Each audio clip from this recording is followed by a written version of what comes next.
Sur les exercices qu'il y avait à faire sur Quick, c'était une gentille mise au niveau pour arriver à traiter les problèmes autour des équations. Le premier exercice était normalement plus facile que le second, qui lui-même était plus facile que le troisième et tout ça. Il y en avait 5 en tout, 5 types d'exercices. Donc on va regarder ça un peu en détail et on va voir où il y avait des difficultés et s'il y avait des difficultés, comment on les contourne. Le premier exercice, je vais zoomer un petit peu pour que vous y voyez un peu mieux. On vous écrit, Mireille a acheté 3 kg de pommes de terre, elle a payé 6 euros au total. Donc si vous avez déjà fait les courses, vous savez à peu près comment ça se passe. Si on achète 3 kg de pommes de terre, on va prendre le prix d'un kilo de pommes de terre, on va le multiplier par 3 et ça va nous donner le total. Ici dans l'énoncé, euh, on nous fournit le total, ici 6 euros, et on sait qu'elle a acheté 3 kg de pommes de terre. Donc ça veut dire que si on appelle X le prix d'un kilo de pommes de terre, euh, on va faire 3, parce qu'il y a 3 kg, fois le prix d'un kilo, qui est donné ici avec le X, et ça c'est égal à 6. Autrement dit, l'équation qui résulte de ça, écrit proprement, c'est 3x égale 6. Il fallait donc cocher celle-ci. Donc vous n'avez peut-être pas eu le même énoncé, mais le principe et l'articulation étaient la même, et je ne m'attends pas à ce qu'il y ait de difficulté là-dessus.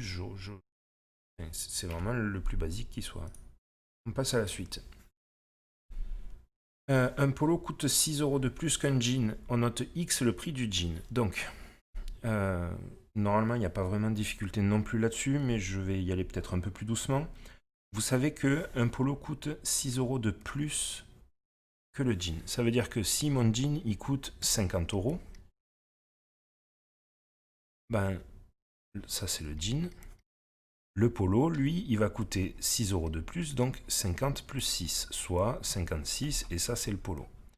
Donc j'ai pris un cas concret pour que vous compreniez qu'il y a normalement il n'y a pas vraiment de difficulté autour de ça. L'axe de notre réflexion, ça va être qu'on note ici X le prix d'un jean. Donc si le jean il coûte X euros et pas 50, le polo, il va coûter le prix du jean plus 6. Donc écrire en fonction de X le prix du polo, bah, c'est simplement X plus 6. On attendait ici que vous répondiez X plus 6. En fonction de X, ça veut dire que dans votre expression, il doit rester la valeur indéterminée X. Ici sera une inconnue parce qu'on va résoudre une équation. Cet exercice-là, je ne sais pas si vous vous souvenez, mais je l'avais traité lors du dernier cours.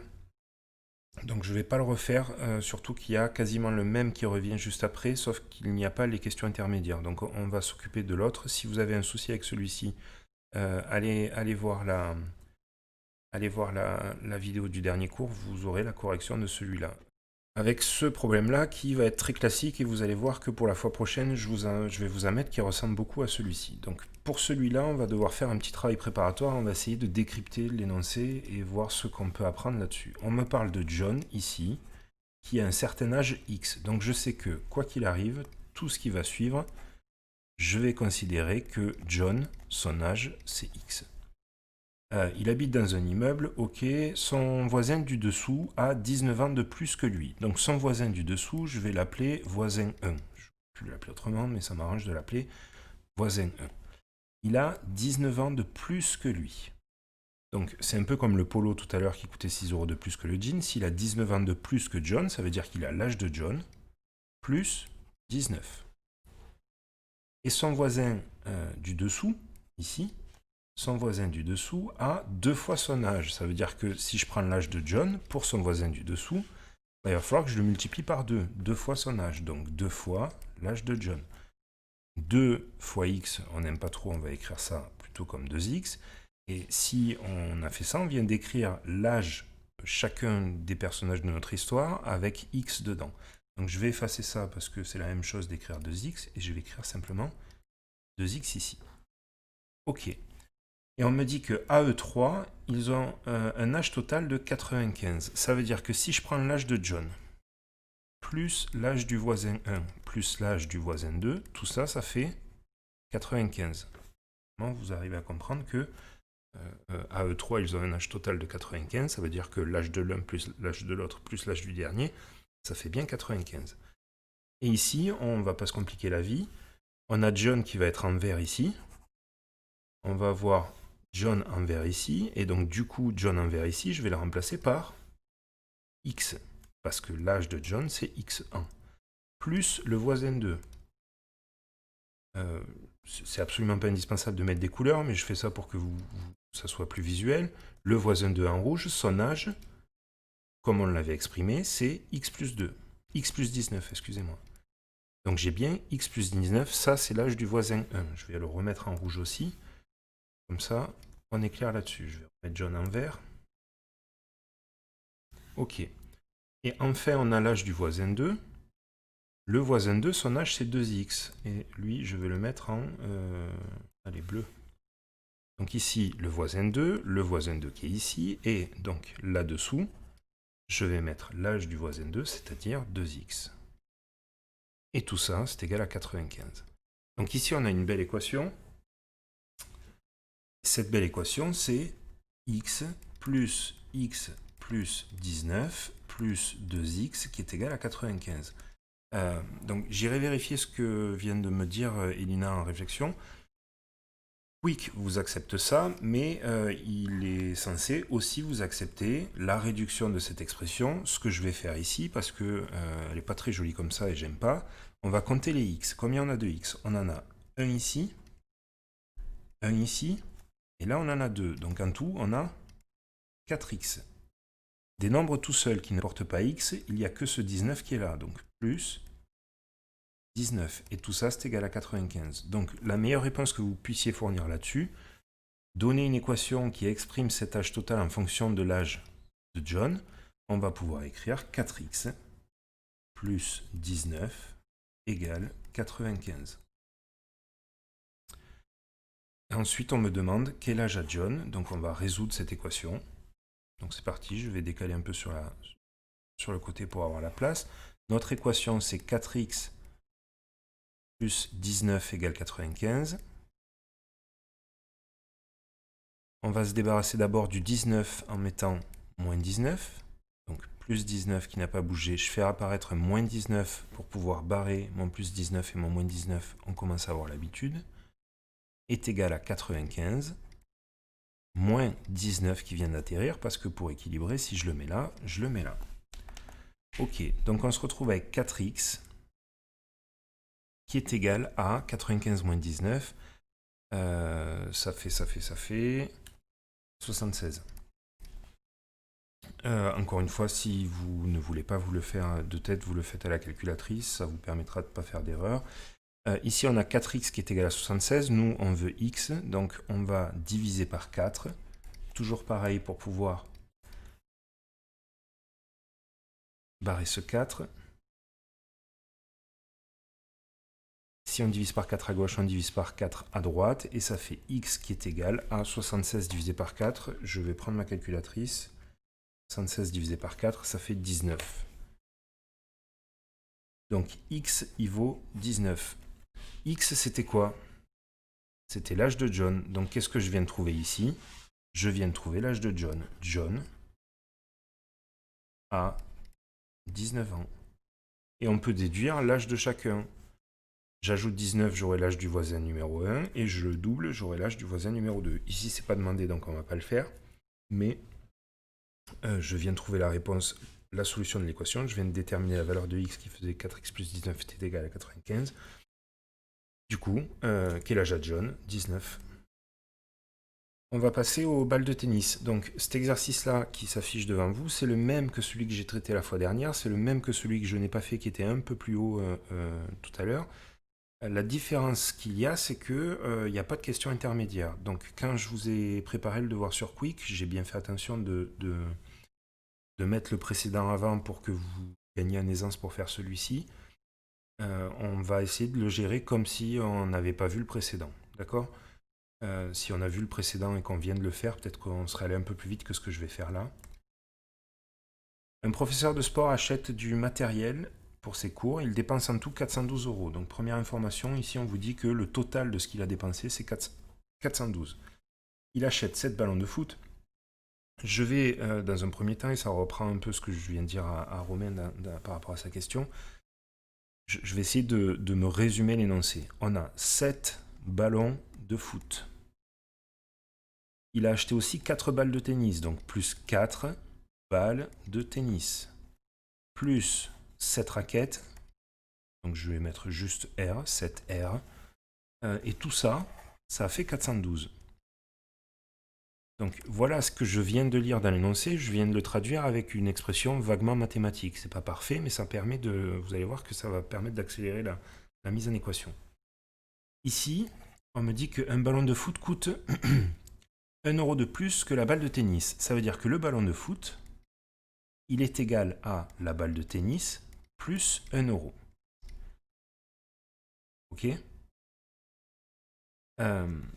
La raquette, elle coûte 10 fois plus cher que la balle de tennis. Donc R, c'est égal à 10 balles de tennis. Vu que la raquette coûte 10 fois plus cher, j'ai besoin de 10 balles de tennis pour faire le prix d'une raquette. Bon, là on est content, mais ça ressemble toujours pas à une équation avec un joli X. Ici, soit X le prix d'une balle de tennis. Donc ce que je viens de faire là, ça sert à rien, mais ça me permet d'aller un peu plus vite. Ça veut dire que si X c'est le prix d'une balle de tennis, le ballon de foot, ça va être donc X plus 1. Ma balle de tennis plus 1. La raquette, c'est 10 balles de tennis, donc 10X.